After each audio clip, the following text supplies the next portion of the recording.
Boa noite. A Secretaria de Segurança Pública deu sequência à abordagem surpresa de pedestres e carros na Operação Pescador ontem à noite na Zona Leste. Isso mesmo depois do Judiciário ter colocado em liberdade todos os presos na primeira ação. Hoje, o secretário Sérgio Fontes comentou as decisões da Justiça e apresentou o balanço da segunda fase da operação. Dessa vez, a operação se concentrou em bairros da Zona Leste. Mais de 2.000 pessoas foram abordadas. E isso resultou na prisão de 6 foragidos da Justiça e do sistema prisional. 3 desses casos foram denunciados pelo 181. O Disque Denúncia, durante o horário da operação, foi um que teve o maior pico de denúncias. A população viu a polícia na rua e começou a denunciar cada vez mais. Então, isso também ajudou muito a efetividade aqui dos resultados. Durante a coletiva, o secretário de Segurança comentou a ação do Judiciário, que colocou todos os presos da primeira fase da Operação Pescador em liberdade em menos de 24 horas. A gente fica realmente um pouco, não diria nem chateado, porque isso faz parte do nosso dia a dia. As ordens judiciais, para nós, são muito simples. Decisão judicial a gente cumpre, não discute. Mas a gente acha, assim, que é possível conversar para que esses presos qualificados, com grande quantidade de droga, permaneçam presos, porque eles realmente representam um perigo. Apesar de todas essas ações, o secretário de Segurança admitiu que a redução de 15% na cota de combustível das viaturas da Polícia Militar compromete e muito o trabalho de policiamento nas ruas e nessa busca pela sensação de segurança. Num primeiro momento houve o contingenciamento do combustível, mas nós vamos reverter essa tendência porque realmente é necessário que as viaturas circulem para combater o crime.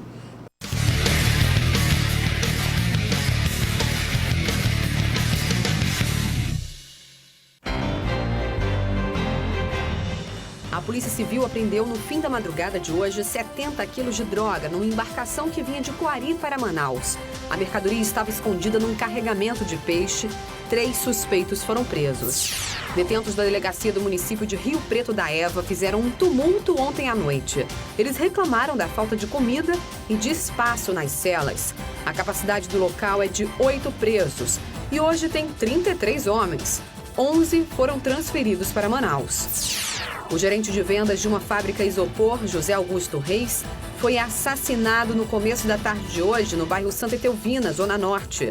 Segundo a polícia, 2 homens renderam os funcionários e foram até o quarto e atiraram no gerente. A polícia acredita que foi uma execução porque os suspeitos não levaram nada. A Delegacia de Homicídios investiga o caso. 2 homens foram mortos hoje no bairro Monte Sinai, na zona norte de Manaus, depois de uma tentativa de assalto frustrada. Um deles seria detento do regime semiaberto do sistema penitenciário. Um cliente, ainda não identificado pela polícia, foi quem atirou nas vítimas. A tentativa de assalto aconteceu nesta barbearia no bairro Monte Sinai, na zona norte de Manaus. De acordo com as testemunhas, os 2 homens entraram na barbearia e anunciaram o assalto. O atirador acertou um deles ainda dentro do estabelecimento e saiu correndo quando atirou no segundo homem aqui na rua. Ele teria saído dizendo que depois se entenderia com a corregedoria, o que levanta a suspeita de que ele seja um policial. O rapaz que tentou fugir, Misael Xavier da Silva, levou 3 tiros. Ele tinha apenas 19 anos. A família diz que ele nunca tinha se envolvido em crimes. Pra cair no chão, olha, de tristeza, olha, porque se meter com vagabundo, que esse cara aí parece que é do Belém, é semiaberto, e meu filho se envolveu com ele. Mas meu filho não é vagabundo não, que ele nunca se envolveu com esse tipo de coisa e nunca foi preso. O outro homem, identificado apenas como Alceu, morreu com 2 tiros. A polícia trabalha para identificar o atirador e vai investigar também os antecedentes das vítimas. Nós vamos ouvir as pessoas preliminarmente, mas a Delegacia de Homicídios vai conduzir a investigação. E na madrugada de hoje, um barco explodiu no município de Itapiranga. Uma criança morreu e várias pessoas se feriram. Quem tem os detalhes é a repórter Samira Benoliel. Boa noite, Samira. O que aconteceu exatamente? Olá, Amanda. Boa noite para você. Então, foi um acidente bastante grave que assustou os moradores do município. A explosão foi tão forte que chegou a quebrar vidraças de algumas casas. Infelizmente, 5 pessoas ficaram feridas e uma criança de 6 anos morreu na hora. O acidente aconteceu por volta das 3 horas da madrugada no porto do município de Itapiranga, distante 227 quilômetros de Manaus. Segundo testemunhas, a embarcação Paroleiro do Mar, um barco de porte médio do tipo graneleiro, tinha abastecido cerca de 12 mil litros de combustível 2 horas antes do acidente. E quando o motor foi ligado, houve a explosão. Você vê agora imagens reais feitas por um morador da hora do acidente. Foi bastante fogo e a embarcação foi praticamente toda destruída. O que sobrou foi parar no fundo do rio Urubu. Os policiais militares de Itapiranga foram os primeiros a chegar para fazer o resgate das vítimas. Alguns moradores afirmaram que o barco vendia combustível clandestino. E após denúncias, a Agência Fluvial de Itacoatiara abriu um inquérito administrativo para apurar as causas e responsabilidades do acidente. O capitão do barco, depois de ser liberado pelos médicos, vai ser apresentado na delegacia do município e também deve começar uma investigação. As outras vítimas já foram liberadas, com exceção de um homem que precisou ser transferido para Manaus.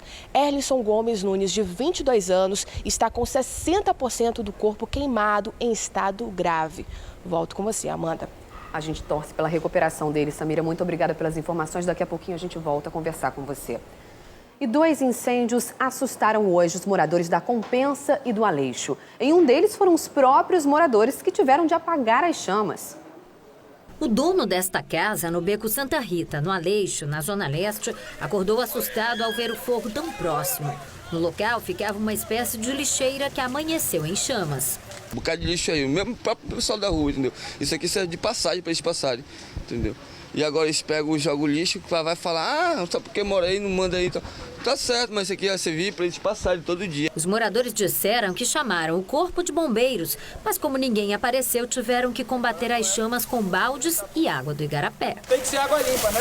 Já na Compensa, na Zona Oeste, o corpo de bombeiros chegou rápido e conseguiu apagar o incêndio nesta casa, na Avenida Brasil. Segundo o proprietário, é que essa residência ela funcionava como depósito de peças usadas de moto. Ou seja, um dia ela já foi oficina de moto. Provavelmente devia ter algum produto químico, tiner, gasolina, óleo diesel, né, para limpeza de peças e que contribuiu para a propagação do incêndio. Segundo os moradores, o incêndio foi provocado por usuários de drogas que frequentavam o quintal da casa. Tinha uns drogados que de vez em quando usava droga aí.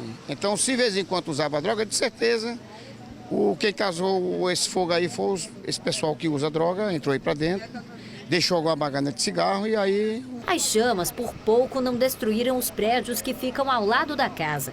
Mas o calor atingiu vários equipamentos eletrônicos desta assistência técnica. Queimou o ar-condicionado, a fiação, as placas de cliente aí que pegaram fogo, né? Mas graças a Deus, né? Não prejudicou mais nada, ninguém. Então, o importante é isso, né? Sobre o incêndio no Aleixo, o Corpo de Bombeiros informou que não recebeu nenhum chamado para essa ocorrência e, por isso, não foi ao local. A greve da Suframa chegou ao fim depois de quase 2 meses. Na segunda-feira, os funcionários devem retomar as atividades, como conta pra gente a repórter Samira Benoliel. Samira, o reajuste salarial tão esperado pelos servidores acabou não saindo, né? É verdade, Amanda, e essa decisão de suspender a greve aconteceu depois de uma reunião com os parlamentares de 5 estados que garantiram o reajuste salarial dos servidores e pediram aí um voto de confiança.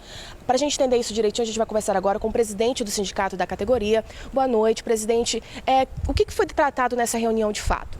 Boa noite a todos. O que foi tratado, os parlamentares dos 5 estados informaram que o governo já havia manifestado a necessidade de negociação, mas que só negociaria se nós saíssemos da greve. E falaram para os parlamentares que a negociação sairia através da intermediação deles. E os parlamentares pediram votos de confiança para que nós saíssemos da greve e eles negociassem com o governo federal. Entendi. E quando é que vocês voltam? Bem, os servidores da Suframa já retornam ao trabalho a partir de amanhã. Os 5 estados já retornam ao trabalho. Em Manaus, nós temos uma peculiaridade que há uma sentença, então nós precisamos notificar o juiz para que notifique a Cefaz e a Cefaz saia das atribuições da SUFRAMA que vem desempenhando desde a decisão da doutora Marília Gurgel. Para a gente relembrar, vocês encontraram muita resistência com o governo federal, né? Sim, o governo federal foi intransigente e aí com o apoio parlamentar agora parece que o governo quer negociar, tendo em vista os 5 bilhões de prejuízo nos 5 estados durante esses 56 dias de greve. Entendi. Então eles voltam amanhã mesmo? Amanhã nós já retornamos ao trabalho. Tá aí. Volto com você, Amanda. Muito obrigada pelas informações. Samir, uma boa noite para você. Mototaxistas fizeram hoje um protesto na frente da sede do Detran, no Adrianópolis. Eles foram reclamar da demora no processo de legalização da categoria, que se arrasta há 6 meses. Um trecho da Avenida Mário Ipiranga foi fechado por causa da manifestação hoje de manhã. Policiais militares ficaram de prontidão para evitar qualquer tumulto. O protesto foi por causa da demora na legalização de 1.635 mototaxistas. Segundo eles, o processo está parado por causa da burocracia do Departamento de Trânsito do Estado e da Superintendência Municipal de Transportes Urbanos. É porque tem gente que tem 1 ano de habilitação categoria A e tem 10 anos de B. Aí teve gente que passou com essa pontuação, mas tendo uma categoria com 1 ano menor. Ou seja, só quem pode dar isso aí é o PRODON através do Detran. É um pedido que isso aí já foi feito. A gente só está esperando esse resultado agora. Mas os ânimos se exaltaram depois que Leonel disse que a agilização não depende apenas do Detran do Amazonas. O que aconteceu é que mandaram para nós uma listagem com 3 mil nomes, para saber a realidade desses nomes. O edital foi um edital mal feito. Um edital onde deveria constar essa questão. Então, nesse caso, já coloquei um guichê à disposição deles para que eles possam informar essa questão e a gente pode informar. A categoria só encerrou o protesto quando ficou acertada uma reunião entre Detran e SMTU para discutir o problema. E nessa reunião, que aconteceu hoje à tarde com a SMTU e representantes dos mototaxistas, o Detran garantiu que a partir de amanhã já vai ser possível saber em quanto tempo vai ser concluída a consulta solicitada pela Superintendência de Transportes sobre a situação dos profissionais. Só quando for concluída esta consulta é que vai ser possível dar prosseguimento à licitação que está suspensa temporariamente. As bases militares e as instituições públicas vão ter melhorias no serviço de internet.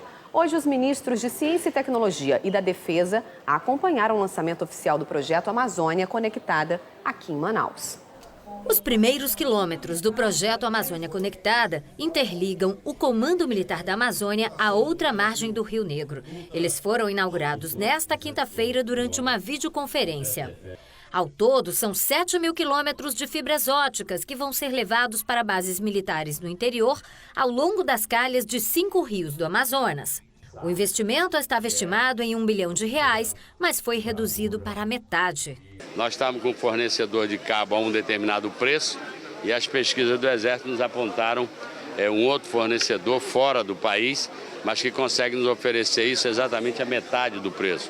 A estimativa é que a internet banda larga chegue a mais de 3 milhões e 800 mil pessoas no interior do Amazonas. As Forças Armadas, hospitais, escolas e universidades, em mais da metade dos municípios aqui do interior, vão ter acesso à fibra ótica, que vai ser fundamental também na defesa da fronteira.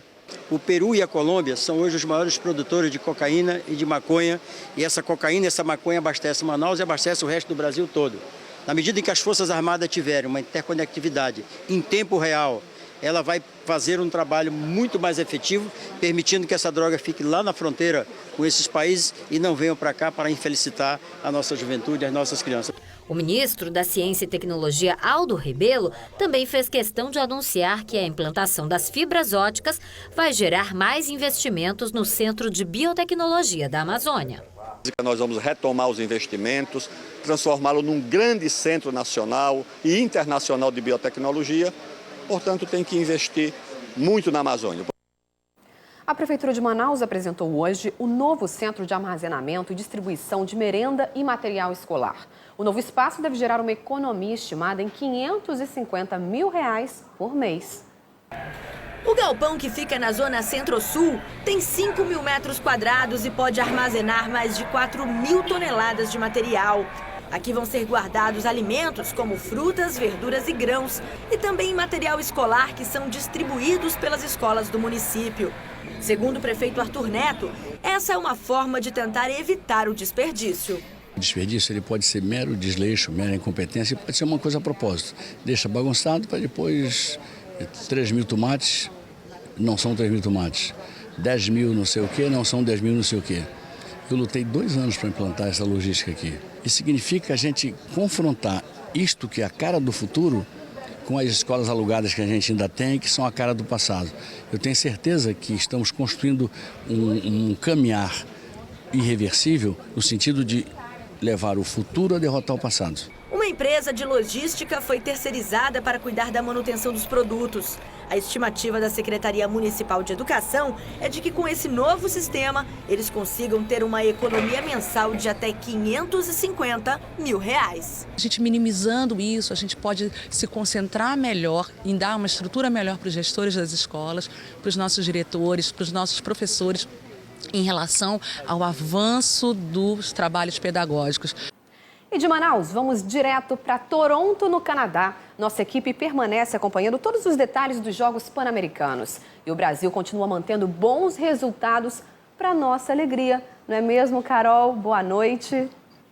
Boa noite, Amanda. Realmente, para nossa alegria, o Brasil continua bem. A gente está por aqui acompanhando todos os detalhes. E olha, hoje um jogo emocionante, estreia do Brasil, das meninas do Brasil no vôlei de quadra, e um jogo realmente para testar o coração de qualquer brasileiro, viu, Amanda? A gente tem as imagens do jogo contra as porto-riquenhas, né? O jogo foi disputado ponto a ponto, muito apertado, elas marcaram em cima mesmo. O Brasil não teve muita facilidade, não, viu? Até porque a equipe ainda está se ajustando, a gente só tem uma titular nessa equipe que veio aqui para o Pan-Americano, já que elas ainda disputam o Grand Prix de vôlei, então a equipe se dividiu. A gente tem só a Fê Garay, que é a titular aí. O resto das meninas estão se adequando ainda, né, à seleção, ao entrosamento ali do jogo. Mas tudo bem, viu? O importante é que a gente conseguiu passar pelas porto-riquenhas, né?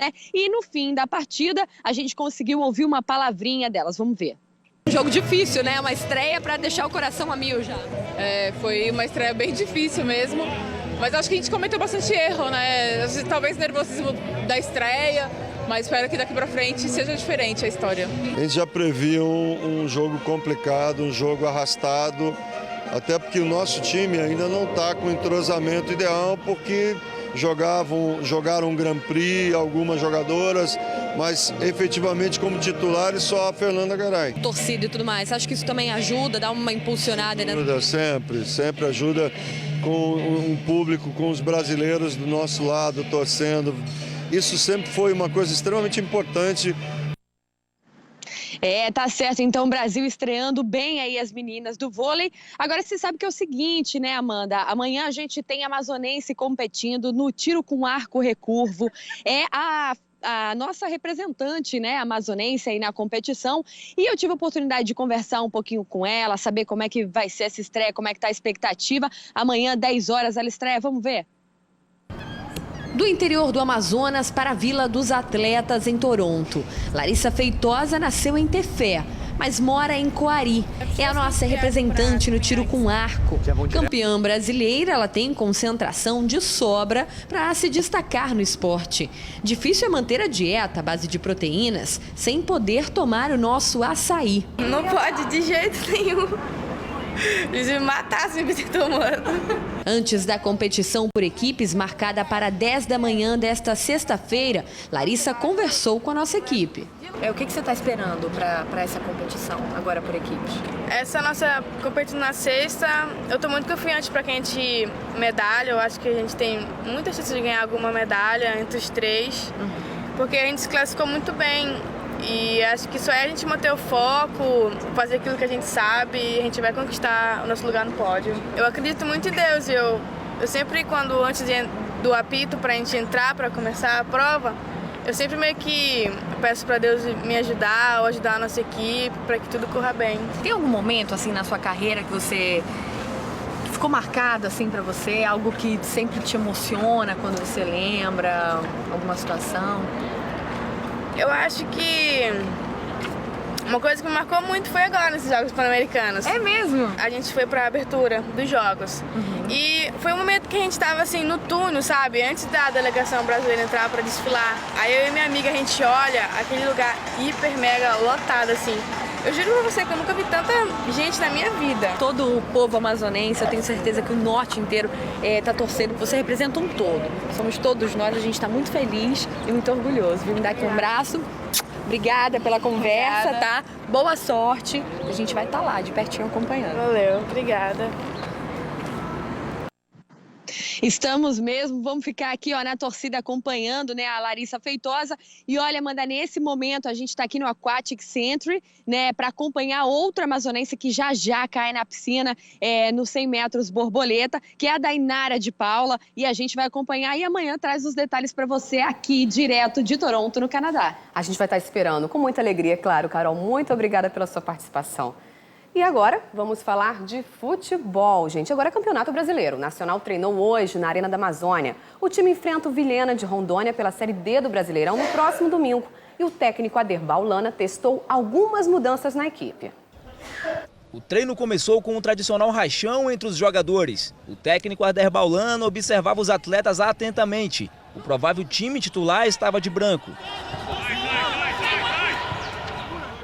O time treinou com 2 alterações em relação ao último jogo. Na lateral esquerda saiu o Andrezinho e entrou Rafael Vieira. Danilo Rios deu vaga para Júnior Paraíba, autor do gol de empate contra o Náutico de Roraima. Mais uma oportunidade, a gente está focado. Acho que uma partida típica, né?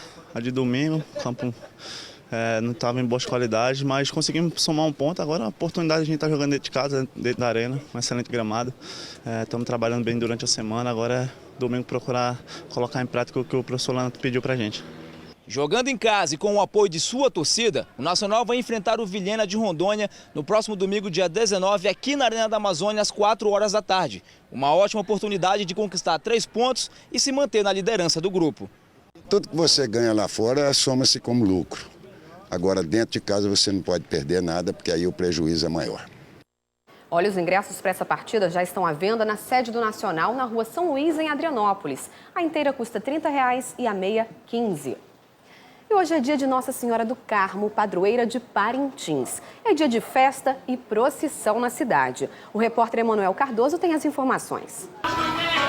Hoje é o dia em que o povo católico de todo o mundo homenageia Nossa Senhora do Carmo, e aqui em Parintins essa homenagem é toda especial, já que se trata da padroeira do município. Nós estamos nesse momento na frente da Catedral da Santa e ela nesse momento está sendo carregada pelos fiéis na grande procissão que reúne fiéis da Santa de municípios vizinhos, das comunidades rurais e até da capital do estado, que vem a Parintins para pagar promessa à Santa Padroeira. A procissão marca o encerramento dos festejos de 9 dias em homenagem a Nossa Senhora do Carmo, aqui em Parintins. E eu fico por aqui. Amanhã o A Crítica na TV será exibido no horário normal, às 6:45, logo depois do Cidade Alerta. Então não perca, eu estarei aqui esperando por você. Uma ótima noite e até amanhã.